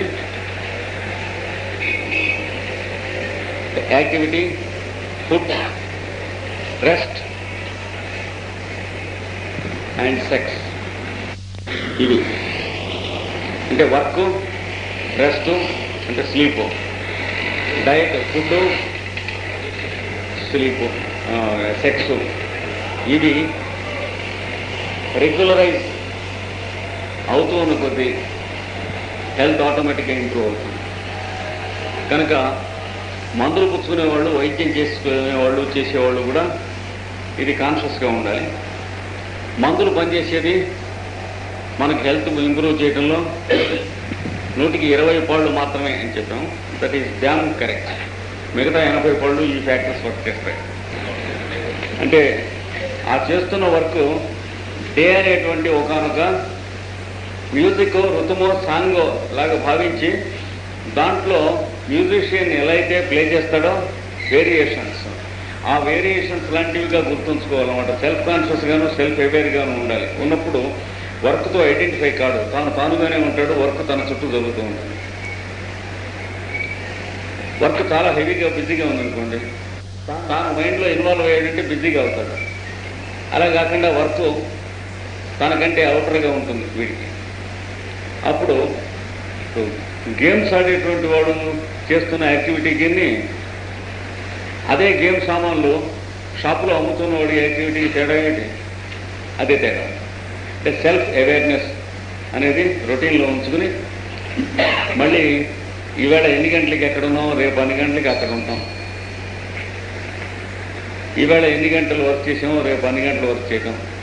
ఈవేళ ఎన్ని గంటల నుంచి ఎన్ని గంటల వరకు రెస్ట్ తీసుకున్నామో అన్ని గంటల నుంచి అన్ని గంటల వరకు రెస్ట్ తీసుకుంటాం. దీన్ని ఆనాటికి రెగ్యులరైజ్ చేసేటువంటి మైండ్తో అవేర్గా అలర్ట్గా ఉండటమే. ఇది ఉన్నప్పుడు హెల్త్ ఇంప్రూవ్ అవుతుంది. ఈ పై చెప్పినటువంటి మయాజమ్స్ మొదలైనటువంటి కూడా ఇది ఐడియల్గా చేయగలిగినటువంటి వాళ్ళకి మెడిసిన్ అక్కర్లేకుండా తగ్గుతాయి. ఐడియల్గా చేయటం పాసిబుల్ కాదు కనుక మెడిసిన్ కూడా ఎయిడ్ తీసుకుంటాంలో తప్పు లేదు. కొందరు చేతస్థం పడతారు, భగవంతుడు అనుగ్రహం ఉండాలి కానీ మందులు ఏం చేస్తాయి. కానీ మందులు కూడా భగవంతుడి అనుగ్రహంలో భాగం అనేటువంటి కామన్ సెన్స్ పనిచేయాలి. When food is being taken because we are allowed to take. Life అనేది లోపల ఉండి శ్వాస మనం పీల్చడానికి బర్త్ దగ్గర నుంచి శ్వాస ఇవ్వబడి అప్పటి నుంచి కదా మనం శ్వాస పీలుస్తుంది. అలాగే ఫుడ్ మనం తినడం అనేది దేనివల్ల జరుగుతుంది? తినడం ఎస్టిమ్యులేషన్ అనేటువంటి ఫ్యాకల్టీస్ నేచర్ ఇచ్చినందువల్ల చేస్తున్నాం కానీ మనం తింటంలే. అలాగే మనం మంచినీళ్ళు తాగటం అనేది దప్పిక అనేటువంటిది నేచర్ ఏర్పాటు చేసినందువల్ల తీసుకుంటున్నాం. Because they are produced, these faculties are given to us, they are not taken by us. Respiration is not started by us, it is started and we are doing it. చూసారా? అందుచేత ఇవన్నీ ఆటోమేటిక్గా నేచర్లో ఉన్నవి కనుక వాటితో మనం కోఆపరేట్ చేయడం.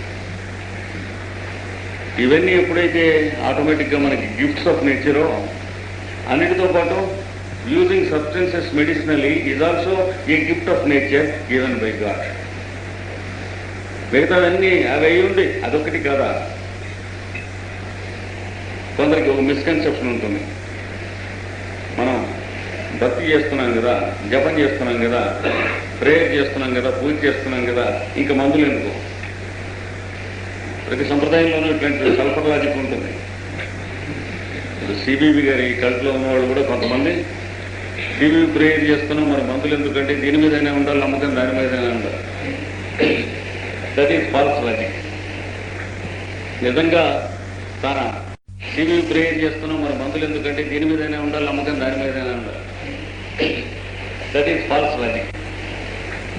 నిజంగా తన డివోషన్ ఉన్నటువంటి, తన ఫార్మ్ ఆఫ్ గాడ్నో, తన గురువునో, తన మాస్టర్నో నమ్మినటువంటి వాడు వాడి గ్రేస్లో ఈ భాగాలుగా తెలుసుకోగలుగుతాడు క్రమంగా.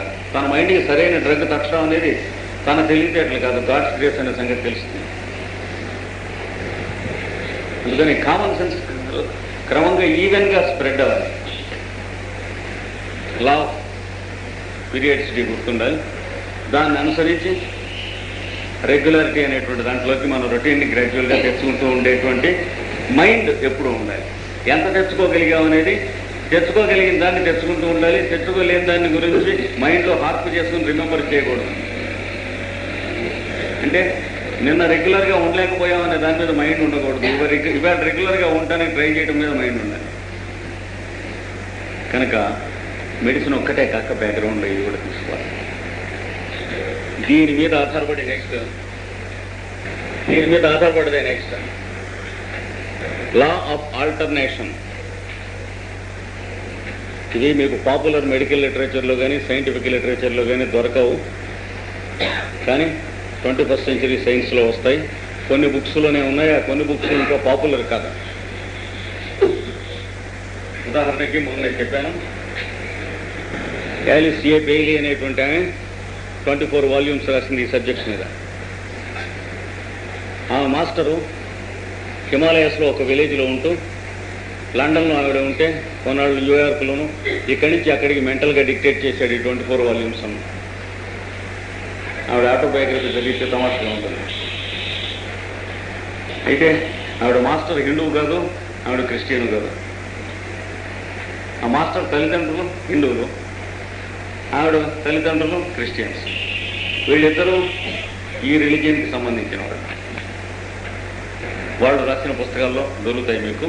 అలాగే ఎలినా పెట్రోవా బ్లావెట్స్కీ రాసినటువంటి సీక్రెట్ డాక్టర్ అనేటువంటి బుక్లో దొరుకుతాయి ఇప్పుడు నేను చెప్పిన పాయింట్స్.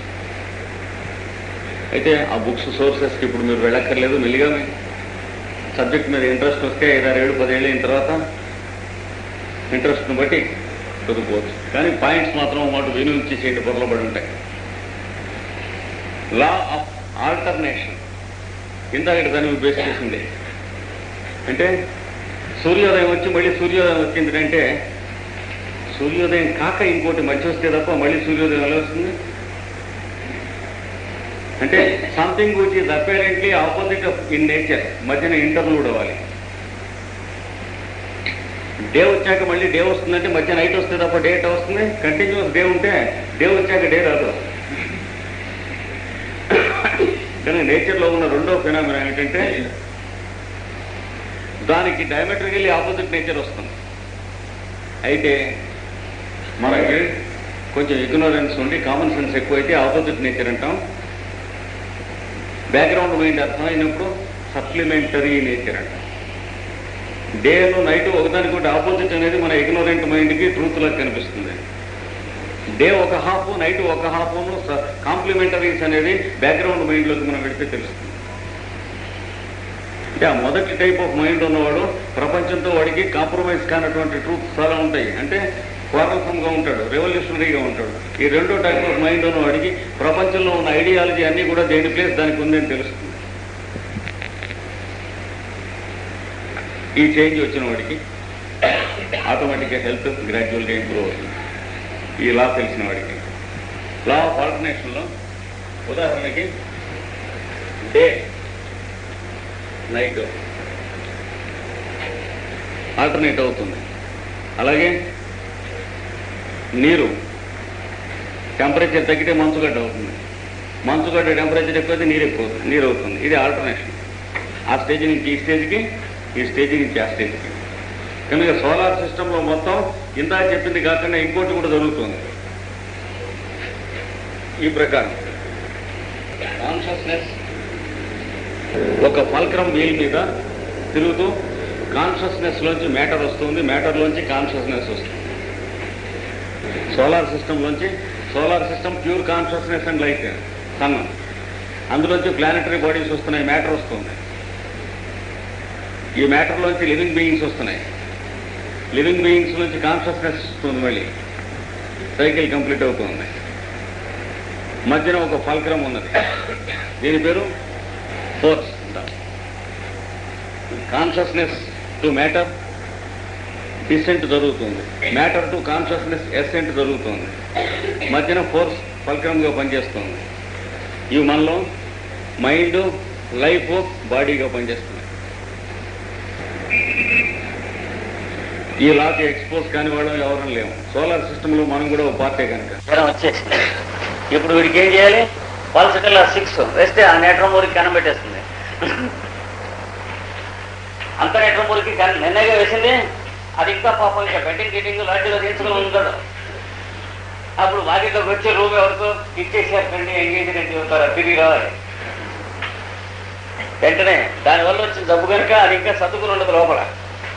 అది ముందు ముక్కు బంద్ చేయించేసి ఎటప్పటికీ వీడికి అసలు పల్స్కిలా కనుక జలుబు తగ్గి వచ్చినవి. ఇప్పుడు పల్స్కిలా వేసేటికి ఈ ముక్కు వెంటనే స్టార్ట్ అవుతుంది. స్టార్ట్ అయ్యి పోతాయి. రిపోర్ట్ ఏం చేస్తారు? జలుబు ఎక్కువైపోయిందండి. మొన్నటి పొద్దున మీ డిస్పెన్సరీకి వచ్చి ఒంట్లో ఎలా ఉందండి? ఏంటండి జలుబు ఎక్కువైపోనాలి. మిగతా ఎట్లా ఉన్నాయి? అన్నీ ఎక్కువైపోనా. అప్పుడు మెండెంపు ఎలా ఉందండి? అది తగ్గిపోయింది. నడుంది కొంత తగ్గింది. వాళ్ళు దగ్గర పెట్టుకోవాలి మనం. మరి ఎక్కువైపోనాదంటే మదే కూడా అప్పుడు మనకి పిచ్చెక్కిపోనాది. ఎందుచేత కేసులు అందదో చేసేది. ఏం చేసేది తర్వాత ఇంక ఏసి ఎక్కడున్నామో తెలీదు. రేడియో కంట్రోల్స్ ఉండవు. సముద్రం మీద ప్లేన్ ల్యాండ్ చేయాలి.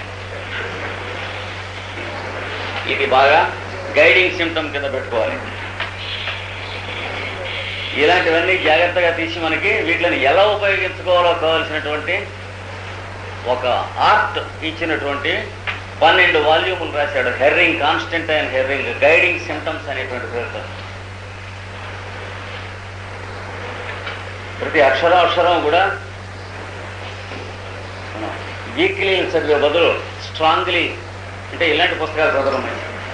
ఆ టైంలో ఒక అరగంట వీక్లీ చదువుకున్నారట అంటే వీక్ అవుతాం. ఆ వీక్లీ బదులు స్ట్రాంగ్లీ చదువుకోవడం. ఎందుకంటే 12 వాల్యూములు ఉన్నాయంటే జన్మ మొత్తం మీద అలాంటి టైంలు చూసుకుని మనం చదువుకుంటేనే ఈ పుస్తకాలు చదువుకోగలవాళ్ళం అవుతాం. వాళ్ళు అన్ని వాల్యూమ్లు రాశారంటే పిచ్చిమూడ కొడుకులు కాదు, వాళ్ళకి లైఫ్ అంటే ఇదే, మనకేమన్నా ఉపయోగపడుతుందో అని లైఫ్ అంతా రాశారు. గైడింగ్ సిమ్టమ్స్ అందులో ఇచ్చాడు దీని ఉపయోగం. అందులో చదివే వరకు కెంటులో చదివినా కానీ దీని ఇంపార్టెన్స్ మనకు తెలియదు. అబార్షన్ కాబోతుంది, నడుము నొప్పి చేసింది,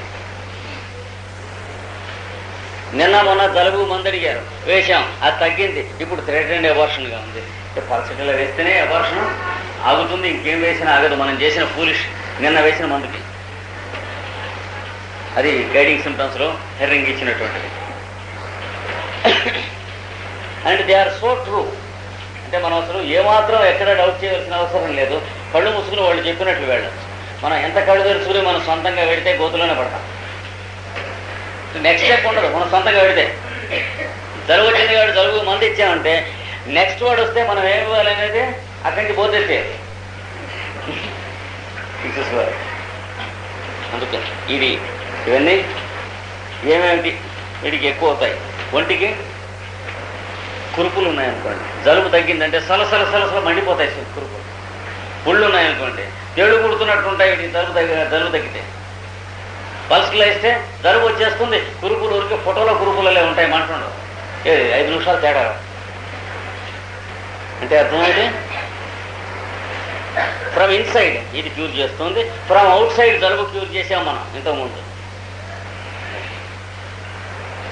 అంటే వైటల్ ఫోర్స్ని మనం ఎట్ని జెడు కదిలిస్తున్నాం, రాంగ్ సైడ్ కదిలిస్తున్నాం, రైట్ సైడ్ కదిలిస్తున్నాం, అది చూసుకోవాలి. కురుపులు, పుళ్ళు, తర్వాత కీళ్ల నొప్పులు, రొమటిక్ పెయిన్స్, జాయింట్ పెయిన్స్. వాన వస్తే ఎక్కువ అవుతుందా అంటే అవునండి అంటాడు. వీడికి అది కాదు, జలుబు తగ్గితే ఎక్కువ అవుతుంది, పట్టుకోవాలి. జలుబు తగ్గితే ఎక్కువైతే రొమటిక్ పెయిన్స్కి వాడికి పల్సటిల్లా 31 డోసు వేస్తే ఒక 7-8 నెలలు రొమటిక్ పెయిన్స్ రాలేదు, కేసు నా దగ్గర. తర్వాత మళ్ళీ వస్తే పల్సటిల్లా 200 వేస్తే తగ్గి 2 డోసులు. నెక్స్ట్ ఇంకొకటి అగ్రవేషన్ ఆఫ్ ఆల్ సిమ్టమ్స్. అంటే fever, throat, chest, lungs. Fever symptoms జ్వరం, గొంతు బాధలు, రొమ్ము బాధలు, ఊపిరితిత్తుల బాధలు, ఏ బాధలైనా సరే అగ్రవేటెడ్ ఫ్రమ్ ఐస్ క్రీమ్. ఆ స్పెల్లింగ్ తప్పు, క్వాలిటీ అన్నారే, అక్కడ తింటాడు వీడు కుర్రాడు. సాయంత్రం అలా గొలికేస్తాడు తల్లిదండ్రులు, ఐస్ క్రీమ్ పెట్టి తింటాడు. అది తీసుకెళ్ళి ఐస్ క్రీమ్ పెట్టించేస్తాడు. రాత్రి 8:30 ఆ ప్రాంతాన్ని పడుకుంటాడు, 10:30 ఆ ప్రాంతం. ఇలాగే ఇదన్నీ వాచి హై ఫీవర్ వచ్చి ఓహో అని ఏడుస్తూ ఉంటాడు. దగ్గు విపరీతంగా, ice creams, ice cool drinks తప్పకుండా. ఇంకా ఫ్రూట్ జ్యూసెస్ డిసగ్రీ. వీడికి పళ్ళ రసాలు బలం వస్తాయి అంటే ముందే వచ్చేస్తాయి, బలం ముందు.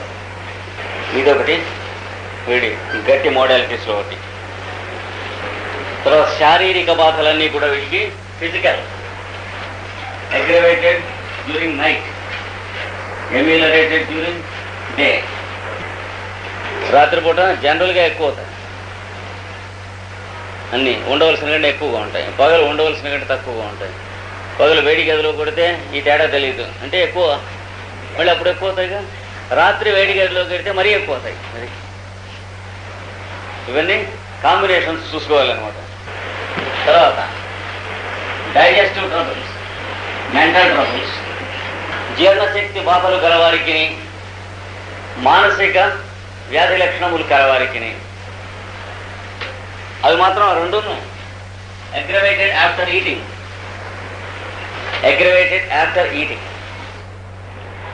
భోజనం చేశాక ఈ 2 అవలక్షణాలు ఎక్కువ అవుతాయి వాళ్ళకి. రాత్రిపూట భోజనం చేసి పడుకున్న తర్వాత కడుపు విపరీతంగా ఉబ్బిపోతుంది. సడన్గా ఒక్కప్పుడు ఏదో ఇన్ఫెక్షన్ వచ్చింది, రంబ్లింగ్ లోపల సౌండ్స్, కడుపు నిండా గాలి, విపరీతమైనటువంటి పల్సని నీళ్ళని విరోచనాలు అయిపోతాయి. టక టక టక పెద్ద సౌండ్స్తో దీపావళిలాగా ఉంటుంది. 4-5 నీళ్ళ విరోచనాలు వెళ్ళిపోతాయి. ఇది పల్సటిల్లా, దానికి నక్స్వామికే కాదు.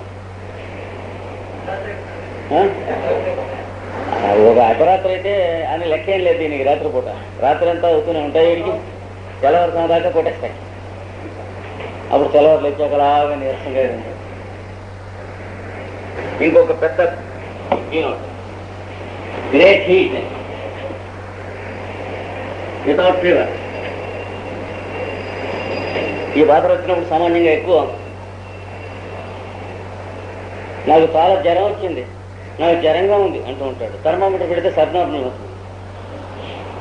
ఇది పల్స్ ఇలా తింటాం. కనీసం 101 ఉంది అంటాడు. 99 కూడా దిగి ఉంటుంది. అంతకన్నా మామూలు టెంపరేచర్ కంటే తక్కువ ఉంటుంది. వీడికి జ్వరం నేర్చుకున్నప్పుడు ఒళ్ళు నొప్పులు, లోపల వేడి ఇవన్నీ ఉంటాయి. ఇందా చెప్పినవన్నీ పులకరం, సల్పరం ఇవన్నీ. కనుక ఇది అన్ఫెయిలింగ్ క్యూనోట్స్ ఆఫ్ పల్సటిలో ఒకటి. అలాగే డ్రైనెస్ ఆఫ్ మౌత్, నోరెండిపోవుట, నోరారిపోవుట. నోరెండిపోతూ ఉంటుంది, నోరారిపోతూ ఉంటుంది. కానీ వితౌట్ థర్స్ట్, దాహం మాత్రం ఉండదు. నోరెండిపోతుంది, నోరారిపోతుంది, కానీ దాహం మాత్రం ఉండదు. రిపోర్ట్ చేసే చోట జాగ్రత్తగా ఉండాలి. పేషెంట్స్ దగ్గర మనం క్వశ్చన్ చేస్తే వాళ్ళు ఇచ్చే ఆన్సర్స్ని పట్టుకునే దగ్గర జాగ్రత్తగా ఉండాలి. దాహం ఉంటుంది బాగా, నోరెండిపోతుందండి. వాడు పల్స్కిలాలో చదువుతున్నాడు సమాధానం, మనం ప్రయోజనాలు అడిగాం.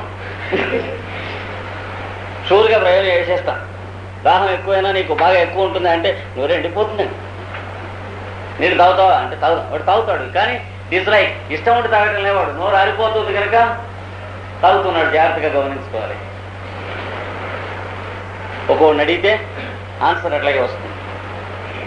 తర్వాత ఇది వాళ్ళ పద్ధతి. మాట్లాడుతుంటే నాలికతో పెదవులను దరుపుకుంటూ ఉంటారు. పల్స్కిలా దొరుకుతారు. ఇంకా పెదవులు ఆరిపోతాయి, ఎండిపోతాయి, మాట్లాడుతూ అంటూ ఉంటారు. పెదవులు సర్దుకుంటూ ఉంటారు నాలుగు. బికాస్ మంచిగా తాగడానికే ఇష్టం ఉండదు, థర్స్ట్ ఉండదు. వాడు సామాన్యంగా వీడు మ్యారేజ్గా ఎట్లయితే ఎవర్షన్ ఉందో థర్స్ట్ కూడా అలాంటి ఎవర్షన్ ఉంది వీడికి. కానీ నోరు ఆరిపోతూ ఉంటుంది. ఇవి పల్సటిల్లాలో క్లియర్ కట్గా మనం ప్రత్యేకంగా గుర్తుంచుకోవాల్సినటువంటివి అనమాట. తర్వాత aggravation of digestive symptoms. Aggravation of digestive జీర్ణ బాధలన్నీ ఎక్కువ అవుతాయి. దేనివల్ల? ఫ్రమ్ ఘీ, ఆయిల్, బటర్, నెయ్యి, వెన్న, నూనె. పొట్టపడైపోతుంది పల్స్లో వాడికి. ఇంకా పాలు, చిక్కటి పాలు కనుక ఒక గ్లాసు ఇస్తే వాడు మొన్నటికి పడకేస్తారు పల్స్లో వాడు. ఏదో నీళ్లు కలిపిన పాలు కట్టినది కప్పు తీసుకొచ్చి ఇంత పింగాణి కప్పుతో ఇస్తే పర్లేదు, కానీ సివిలైందిగా. అది కాకుండా ఒక శుభ్రం రాజుగారి ఇంటికి వెళ్తే ఇచ్చారు ఎవరన్నా. రాజుల ఇళ్లలోకి వెళ్తే ఇంత గ్లాస్తో మరగ్గాచినటువంటి చిక్కడి పాలిస్తారనమాట. అంటే చేత్తో ఇలా తీస్తే బొట్టు పెట్టుకోవచ్చు అన్నట్టు. కొట్టేసాడంటే ఇంకో వారం రోజులు లేవాడు, పల్స్కి లేవాడు.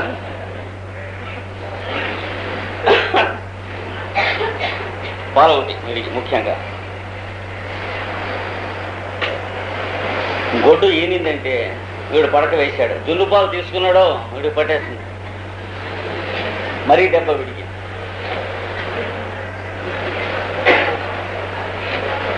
ఇంకా పాలతో చేయబడిన ఇతర పాలకోవా, బర్ఫీ, దూద్ పేడ ఇవన్నీ వీడిని ఎడాపెడా పడేస్తాయి.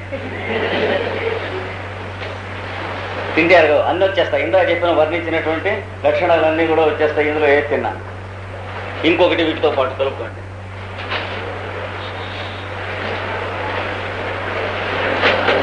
బ్రెడ్ అంటే మన బేకరీ రొట్టె, అది తిన్నాడంటే అయ్యగారు పడకవేసాడు అనమాట. లోపల నుంచి అది స్పాంజ్ వెళ్ళి నిదట్లో కూడా కనిపిస్తూ ఉంటుంది, ఎక్స్రే ఫోటోలో కనిపించినట్టు వాడికే కనిపిస్తూ ఉంటుంది. అందులో విశాఖపట్నంలో మరీ పలసట్లే, ఎందుకంటే 1, 2, 3 స్టాండర్డ్ బేకరీస్ తీసేస్తే మిగతా చోట్ల చేతికి దొరికిన అడ్డమైన పిండి వేసి తోసేస్తూ ఉంటారు. పులిసిపోయి పుల్ల మజ్జిగ రుచిగా ఉండేటువంటి రొట్టె ఇచ్చే బేకరీలు ఉన్నాయి ఈ ఊళ్ళో, ఇంకే భూమండలంలో ఎక్కడా లేవు. సకల ప్రపంచంలో కూడా ఓన్లీ విశాఖపట్నం చెప్పి మనం చాటవచ్చు, ఎవరైనా కావాలంటే ఇక్కడ కొనుక్కోండి. ఏది పులిసిపోయినటువంటి మజ్జిగ, పులి పెరుగు వాసన వేసేవి, సైడ్ కాల వాసన వేసేటువంటి బ్రెడ్ అమ్మేటువంటి బేకరీలు ఉన్నాయి. అందుకని వీళ్ళు పూర్తిగా అడ్డం పడిపోతారు, జాగ్రత్తగా ఉంటారు. తర్వాత వీటితో తయారు చేసిన బ్రెడ్ దొరకకుండా ఉండేటువంటి అద్భుతమైన చోట్లలో మన ఊరు ఒకటి. ప్రపంచంలో ఎక్కడా కూడా కొంచెం పెద్ద ఊళ్ళలో మన బ్రెడ్తో పాటు బేకరీ బ్రెడ్, వీట్ బ్రెడ్ దొరుకుతుంది. ఇక్కడ వీట్ బ్రెడ్ అడుగుతా గాడిద కొడక, కొంచెం న్యూట్రిషన్స్, అది నీకు బుద్ధి లేదా అన్నట్టుగా ఉంటుంది.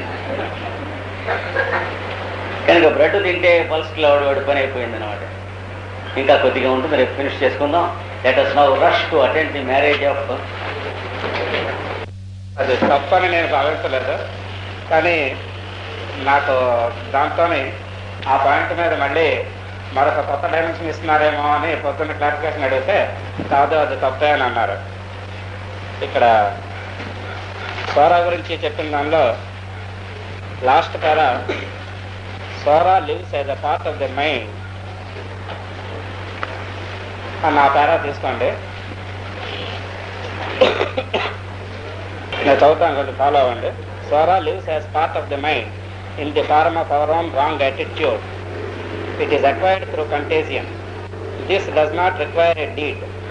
A wrong attitude of mind temporarily will invite Sora as contagion. The other two chronic diseases, psychosis and syphilis, require something to be done physically to get the contagion. Full stop. ఈ తర్వాత sentence లోనే correction ఉంది, జాగ్రత్త follow అవ్వండి. Mentally unclean contact దగ్గర insert చేసుకోండి. Is Sora, అదే mentally unclean contact is Sora, full stop. It causes physically unclean contact, అంతవరకే రాసుకోండి. ఆ తర్వాత కంటిన్యూషన్ ఆఫ్ సెక్స్, మళ్ళీ ఒక చిన్న వర్డ్ ఇంట్రడ్యూస్ చేసుకోవాలి. Which causes contagion of gonorrhoea or syphilis అని కంటిన్యూ అవుతుంది. ఒకసారి సెంటెన్స్ పూర్తిగా చదువుతాం, ఫాలో అవుతాం. Mentally unclean contact is psora. It causes physically unclean contact of sex which causes contagion of gonorrhoea or syphilis. తెలుగులో రాసుకున్న దాంట్లో పునః సెంటెన్స్ కొట్టేసి ఇలా రాసుకోండి. మానసికమైన అపరిశుద్ధి ఏ సోరా, మానసికమైన అపరిశుద్ధియే సోరా. దాని వలన శారీరకమైన అపరిశుద్ధికి అవకాశం ఏర్పడవచ్చు.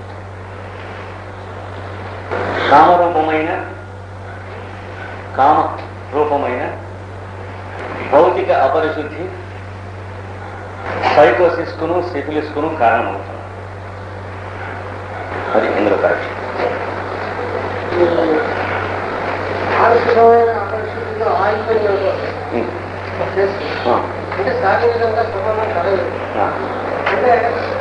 The person has not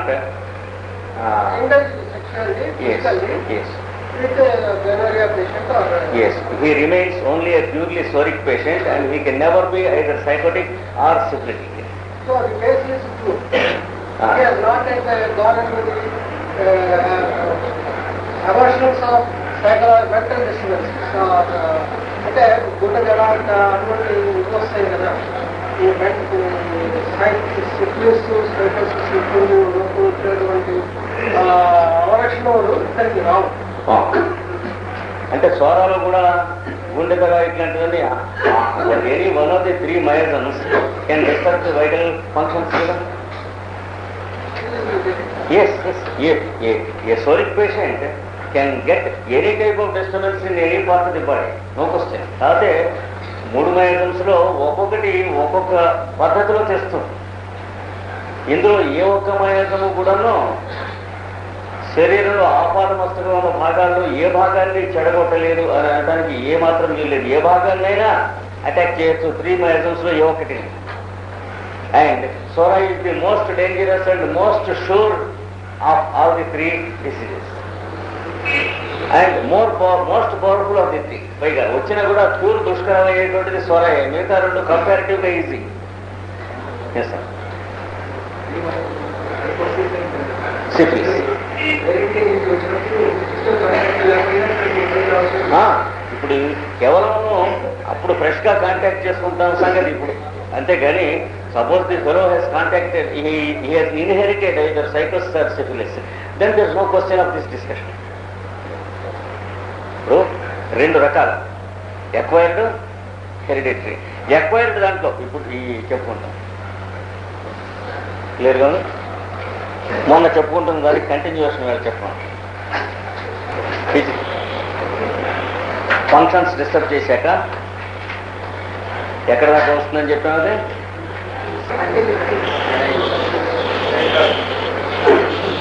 mental symptoms, తర్వాత నెక్స్ట్ ఫిజికల్గా వైటల్ ఫంక్షన్స్ డిస్టర్బ్ చేయటం, దగ్గరికి వచ్చి స్కిన్. ఇక్కడ అంటే ఫిజికల్ బాడీ మీద వచ్చేటువంటి 3 యొక్క మోడ్స్ మనం చెప్పుకుంటున్నాం. దీంట్లో ముఖ్యంగా వాటర్ బాయిల్స్, పస్ బాయిల్స్ అవి ఎక్కువ ఫ్రీక్వెంట్గా కనిపిస్తాయి. అంటే స్కిన్ ఈజ్ మోర్ ఎఫెక్టెడ్. దీనికి సోరాలో the skin is more affected. నీటి పొక్కులు, తర్వాత వేత పొక్కులు, ప్రిక్లీ హీట్, గజ్జి, స్కేడిస్ ఈ రకంగా ఉంటాయి. ఉండి వీటి సఫరింగ్ ఎలా ఉంటుంది? ఎక్కువ నర్వస్ అంటే చిరాకు, నరాలు లాగటం మొదలైనటువంటి బాధల్లో ఉంటుంది. చీము అనేది కూడా నర్వస్ సిమ్టమ్స్కి సంబంధించిన అల్టిమేట్. నర్వస్ సఫరింగ్ నుంచి